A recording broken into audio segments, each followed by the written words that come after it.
Welcome back, dear student. Myself Reshma Kapoor. In previous lecture, student, we discussed morphology and anatomy of ecosystem plant and ecosystem pteridophyta plant kingdom के अंतर्गत आता है। आज हम equisetum plant की life cycle और reproduction को detail में पढ़ेंगे। रिप्रोडक्शन को डिटेल में पढ़ने से पहले हम इक्विसिटम प्लांट की लाइफ साइकिल को इस डायग्राम के थ्रू इजीली समझ लेते हैं। जैसा कि हमने पहले देखा था, इक्विसिटम प्लांट स्पोरोफिटिक प्लांट होता है। इसकी मुख्य पादप अवस्था स्पोरोफिटिक होती है या बीजाणुद्भिद होती है। ये स्पोर प्रोड्यूस करता है, स्पोर प्रोड्यूसिंग फेज है। During asexual reproduction equisetum plant produce spores which are haploid in nature. Spores को प्रोड्यूस करने के लिए इसका जो फर्टाइल शूट होता है उसके टिप पर शंकु या स्ट्रोबिलस डेवलप होते हैं। शंकु में कई सारे स्पोरेंजियोफोर या बीजाणुधानीधर व्यवस्थित होते हैं। प्रत्येक बीजाणुधानीधर में 5 to 10 बीजाणुधानियां पाई जाती हैं। बीजाणुधानियां पाई जाती हैं। क्योंकि इसका मुख्य पादप डिप्लॉइड है, स्पोरोफिटिक है, इसलिए बीजाणुधानियां भी डिप्लॉइड है। बीजाणुधानी में स्पोर मदर सेल या बीजाणु मात्र कोशिकाएं होती हैं जो डिप्लॉइड होती हैं। इन बीजाणु मात्र कोशिकाओं में अर्धसूत्री विभाजन या मियोसिस के द्वारा हैप्लॉइड स्पोर्स बनते हैं। स्पोर्स कैसे हैं? हैप्लॉइड इन नेचर है। ये स्पोर्स जर्मिनेट होकर एक थैलस लाइक प्लांट बॉडी बनाते हैं जिसे हम प्रोथैलस कहते हैं।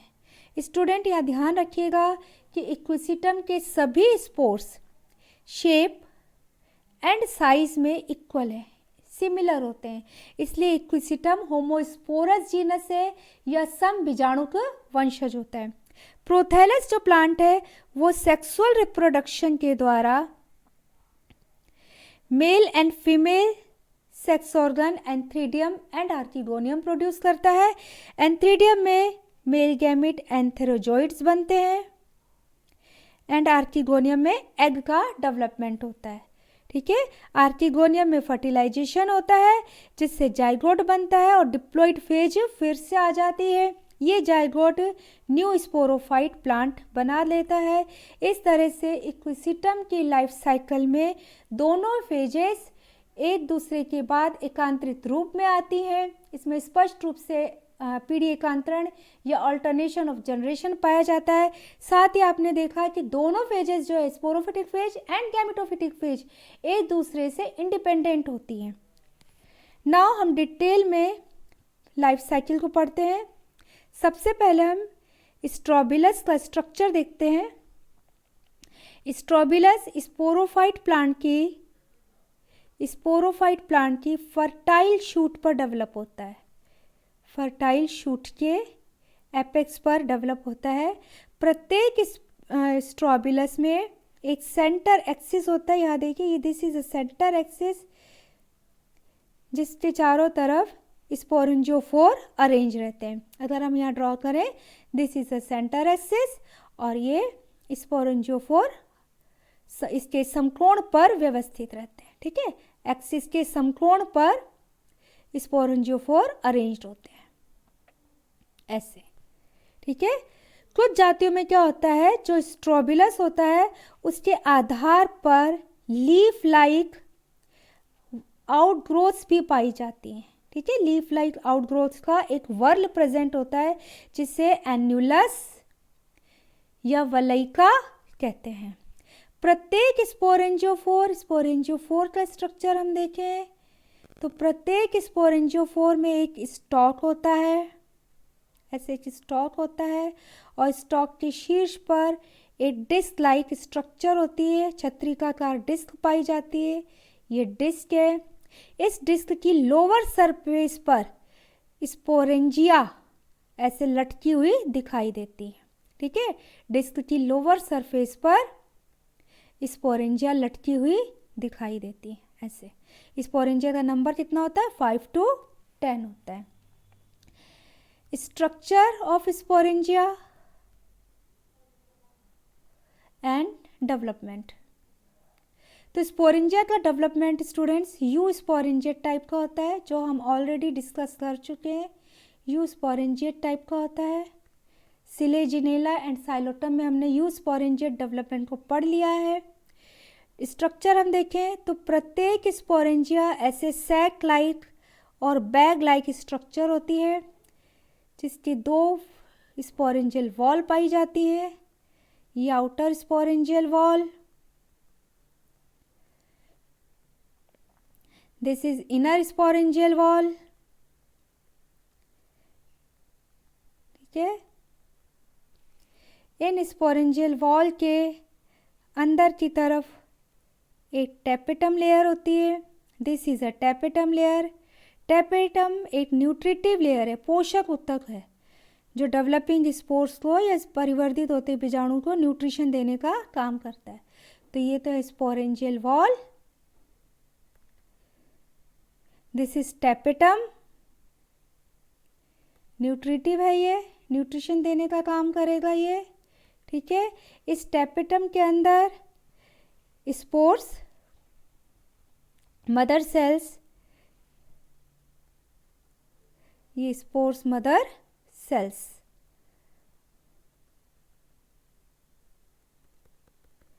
This is spores mother cells which is diploid in nature. Spores mother cells में मियोसिस होता है, जिससे हैप्लॉइड स्पोर्स बनते हैं।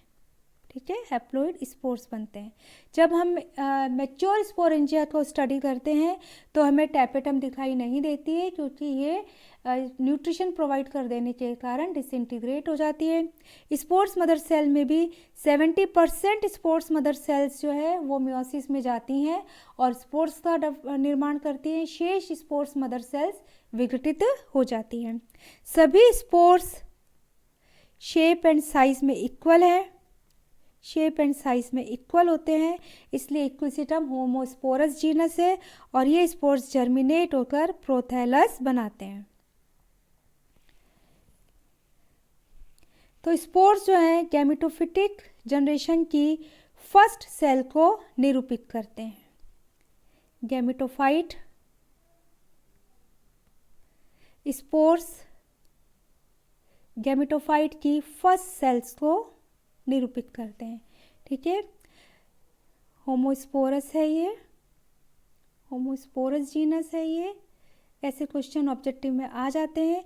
प्रत्येक spores rounded, uninucleate and 4 wall layered structure है। ये आपको ध्यान रखना है। जो इक्विसिटम की स्पोर की वॉल होती है कितनी होती है? 4 भित्तियाँ होती हैं। सबसे बाहर की ओर होती है perispore, inner to perispore middle layer, then exospore को हम एक्साइन भी कह सकते हैं, देन एंडोस्पोर या इंटाइन। ठीक है, जो स्पोर की पेरिस्पोर होती है, मतलब सबसे आउटर मोस्ट लेयर, वो स्प्लिट होकर टूट कर 4 बैंड्स या स्ट्रिप्स लाइक स्ट्रक्चर बनाती है, जो इनिशियली स्पोर पर ऐसे कोइल्ड होते हैं, ऐसे कोइल्ड होती है। ठीक है, जैसे यहाँ स्ट्रक्चर में दिखा रखा है, इस तरह से कोइल्ड होते हैं।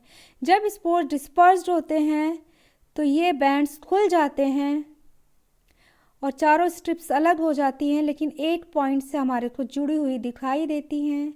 इन बैंड्स को ही हम इलेटर्स कहते हैं। क्या कहते हैं? इलेटर्स कहते हैं। These are elaters. तो इस तरह से इक्विसिटम प्लांट में इलेटर्स मिलते हैं, लेकिन ये इलेटर्स ब्रायोफाइटा में मिलने वाले इलेटर्स से डिफरेंट है। ब्रायोफाइट्स के जो इलेटर्स होते हैं वो डिप्लॉइड होते हैं, जबकि इक्विसिटम के इलेटर्स कैसे हैं? हैप्लॉइड है। स्पोर्स की पेरिस्पोर से बने ना, वॉल से। ये कंप्लीट स्पोर मदर सेल से बनते हैं, जबकि ये जो है स्पोर वॉल के स्प्लिटिंग से बने हैं। ठीक है, ये स्पोर वॉल की स्प्लिटिंग से बने हैं, तो ये डिफरेंस है। इलेटर्स का एग्जैक्ट फंक्शन अभी नोन नहीं है, बट ऐसा माना जाता है इनके हाइग्रोस्कोपिक नेचर के कारण कि ये स्पोर्स के डिस्पर्जन में हेल्प करते हैं। स्पोर्स जर्मिनेट होकर प्रोथैलस बनाएंगे, ठीक है, जो कि होमोस्पोरस है, लेकिन उसके बावजूद भी इक्विसिटम में सेक्सुअलिटी देखी गई है, सेक्सुअलिटी पाई जाती है। इसके ऊपर एक बहुत इंपॉर्टेंट शॉर्ट नोट या क्वेश्चन बन जाता है, एक्सप्लेन सेक्सुअलिटी इन इक्विसिटम प्लांट। ये डिपेंड करता है स्पोर्स के जर्मिनेशन पर। स्टूडेंट, अगर स्पोर्स दूर दूर जर्मिनेट होते हैं, ठीक है, उनका डिस्पर्जन ऐसा होता है कि वो दूर दूर जर्मिनेट होते हैं, तो जो प्रोथैलस बनता है वो मासिव होता है, मासिव मोटा होता है, कुशन शेप्ड होता है, कुशन शेप्ड होता है, ठीक है। अगर स्पोर्स दूर दूर जर्मिनेट होते हैं तो जो प्रोथैलस बनता है वो मासिव होता है, मोटा होता है, कुशन शेप्ड होता है। ऐसे प्रोथैलस पर मेल एंड फीमेल दोनों सेक्स ऑर्गन डेवलप होते हैं, इसलिए ये प्रोथैलस जो है मोनोशियस होता है, ठीक है। जैसे यहाँ डायग्राम में दिखा रखा है, this is a massive cushion shape prothallus, जिसमें प्रोथैलस के जो पालियां हैं उनके लोब्स हैं, वहाँ पर एंथ्रीडिया एंड आधार पर आर्किगोनिया डेवलप हो रही है, ठीक है, एंथ्रीडिया एंड आधार पर आर्किगोनिया। लेकिन अगर स्पोर्स बहुत पास पास जर्मिनेट होते हैं, ठीक है, तो इससे जो प्रोथैलस बनता है वो लेस मासिव होता है। कैसा होता है वो? लेस मासिव होता है, फिलामेंटस होता है, तंतुवत होता है, फिलामेंटस होता है। जैसे ये दिखा रखा है डायग्राम में, ये फिलामेंटस प्रोथैलस है, ठीक है। अगर स्पोर्स पास पास जर्मिनेट होंगे तो क्या होगा? न्यूट्रिशन पूरा नहीं मिलेगा, प्रॉपर अमाउंट में न्यूट्रिशन नहीं मिलता, तो जो स्पोर्स प्रोथैलस बनाएंगे जर्मिनेट होकर वो कम मासिव होगा, फिलामेंटस होगा। ऐसे फिलामेंटस प्रोथैलस पर या तो मेल सेक्स ऑर्गन डेवलपमेंट होता है और या फीमेल सेक्स ऑर्गन का डेवलपमेंट होता है। मीन्स ऐसे प्रोथैलस डायोशियस होते हैं, ठीक है। तो मोनोशियस कंडीशन कब होती है? ऐसी प्लांट बॉडी जिसमें दोनों सेक्स ऑर्गन एक ही प्लांट में मिलते हैं, एक ही प्लांट बॉडी में डेवलप होते हैं, तो उसे हम कहते हैं मोनोशियस। और डायोशियस कंडीशन क्या है? जिसमें male and female sex organ दोनों अलग अलग प्लांट बॉडी पे डेवलप होते हैं। तो इस तरह से सेक्सुअलिटी पाई जाती है इक्विसिटम के अंदर, ये बहुत ही इम्पॉर्टेंट है। Now structure and development of antheridia. Student, अगर हम एंथ्रीडिया का स्ट्रक्चर देखें तो एंथ्रीडिया ग्लोब्यूलर सी स्ट्रक्चर है जो प्रोथैलस की पालियों के शीर्ष पर होती है, धसी हुई होती है। एक ही सिंगल लेयर जैकेट है, इसकी सिंगल लेयर जैकेट है। इसके अंदर कोइल्ड मल्टीफ्लैजिलेटेड बहुकशाभिकीय एंथ्रोजोइड्स पाए जाते हैं, ठीक है। डेवलपमेंट देखिए तो जिस सुपरफिशियल सेल से, सुपरफिशियल मेरिस्टेम सेल से एंथ्रीडिया का डेवलपमेंट होता है उसे हम एंथ्रीडियल इनिशियल कहते हैं, एंथ्रीडियल इनिशियल कहते हैं। इस एंथ्रीडियल इनिशियल में एक पेरिक्लाइनल डिवीजन जिससे आउटर जैकेट सेल और जैकेट इनिशियल कह सकते हैं हम, एंड इनर एंड्रोगोनियल सेल बनती है। जैकेट इनिशियल में एक एंटीक्लाइनल डिवीजन या अपनत विभाजन होता है जिससे सिंगल लेयर एंथ्रीडिया की जैकेट बनती है, ठीक है, इसकी भित्ति बनती है। एंड्रोगोनियल सेल में कई एंटीक्लाइनल एंड पेरिक्लाइनल डिवीजन होते हैं, अपनत परिणत विभाजन, जिससे एंड्रोसाइट्स बनते हैं। एंड्रोसाइट्स मेटामॉर्फोसिस के थ्रू कायांतरित हो जाते हैं एंथ्रोजॉइड्स में। एंथ्रोजोइड्स में। इसके एंथ्रोजोइड्स कैसे हैं? मल्टीफ्लैजिलेटेड कोइल्ड स्ट्रक्चर है। नाउ आर्किगोनिया अगर हम देखें, आर्किगोनिया फ्लास्क शेप्ड स्ट्रक्चर है। फ्लास्क शेप्ड स्ट्रक्चर है जिसका फूला हुआ भाग, जैसे ये फूला हुआ जो भाग है ये वेंटर पोर्शन होता है एंड दिस इज अ नेक। ठीक है, नेक उभरा हुआ रहता है प्रोथैलस में और वेंटर भाग प्रोथैलस में धसा हुआ एम्बेडेड पाया जाता है। नेक में एक नेक कैनाल सेल होती है, एक नेक कैनाल सेल होती है। कुछ जातियों में 2 नेक कैनाल सेल भी पाई जा सकती है। वेंटर में एक वेंटर कैनाल सेल जो छोटी होती है और एक बड़ी एग सेल। ठीक है, एक बड़ी एग सेल होती है। डेवलपमेंट अगर हम आर्किगोनिया का देखें तो superficial meristem cell archegonial initial का फंक्शन करती है। लाइक आर्किगोनियल इनिशियल जैसे काम करती है। आर्किगोनियल इनिशियल की तरह फंक्शन करती है। ठीक है, इसमें फर्स्ट ट्रांसफर डिवीजन जिससे outer primary cover cell and inner central cell बनती है। इनर सेंट्रल सेल बनती है, डायग्राम में दिया हुआ है। प्राइमरी कवर सेल बाहर की तरफ है और ये अंदर की ओर central cell. Primary cover cell से नेक बनती है एंड इनर सेंट्रल सेल्स में डिवीजन से नेक कैनाल सेल और एक वेंट्रल सेल बनती है। जिन स्पीशीज में एक ही नेक कैनाल सेल पाई जाती है वो आगे डिवाइड नहीं होती, लेकिन जिसमें 2 मिलती है देन अगेन डिवीजन होता है और 2 नेक कैनाल सेल बन जाएंगी। ठीक है, वेंट्रल सेल में डिवीजन से एक वेंट्रल कैनाल सेल और एक एग का निर्माण होता है। ठीक है, नाउ फर्टिलाइजेशन के प्रोसेस में क्या होता है? कई एंथ्रोजोइड्स आर्किगोनिया में एंटर करते हैं, बट एक एंथ्रोजोइड्स एग के साथ फ्यूज होकर जाइगोट का निर्माण करता है।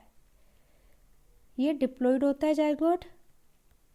इस तरह से जाइगोट स्पोरोफाइट फेज की फर्स्ट सेल को निरूपित करते हैं। ठीक है, एक जाइगोट देखें तो राउंडेड स्ट्रक्चर है जिसमें पहला ट्रांसफर डिवीजन होता है जिससे 2 सेल बनती हैं। ठीक है, ऊपर वाली एपीबेसल सेल, नीचे वाली हाइपोबेसल सेल। ठीक है, दोनों ही सेल स्पोरोफाइट के डेवलपमेंट में भाग लेती हैं। ठीक है, किस में हो रहा है डेवलपमेंट? अब आगे सारा आर्किगोनिया में हो रहा है। आर्किगोनिया का है प्रोथैलस में। इस तरह से 2 sailed stage I. 2 sailed stage, इस 2 सेल्ड स्टेज में अगेन एक वर्टिकल डिवीजन जिससे 4 सेल्ड स्टेज आती है। 4 सेल्ड स्टेज आती हैं, दिखा रखी है 4 सेल्ड स्टेज। ये जो 4 सेल्ड स्टेज है क्वाड्रेंट स्टेज है, इसके चारों सेल अनइक्वल होती हैं।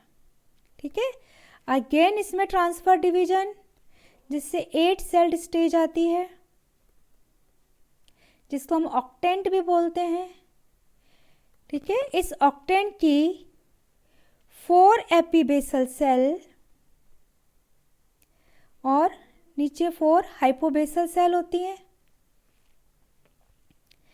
4 एपीबेसल सेल में जो लार्जर वन होती है, जो लार्जर सेल है वो शूट इनिशियल का काम करती है। किसका काम करती है? शूट इनिशियल का। And other 3 cells leaf initial का काम करती है। ठीक है, शूट इनिशियल से क्या बनता है? शूट। एंड लीफ इनिशियल से लीव्स। ठीक है, इसी तरह जो हाइपोबेसल सेल्स हैं, उन हाइपोबेसल सेल्स की जो लार्जर सेल है लार्जर सेल वो रूट इनिशियल का काम करती है, जो आगे जाकर डेवलपमेंट में रूट बनाएंगी, और अदर 3 सेल्स वो फुट बनाती हैं। तो इस तरह से जाइगोट से स्पोरोफाइट का डेवलपमेंट होता है और न्यू प्लांट का निर्माण होता है। सो स्टूडेंट, आज हमने इक्विसिटम में रिप्रोडक्शन को डिटेल में स्टडी किया है। If you like this then please subscribe my channel and don't forget to share it. Thank you student.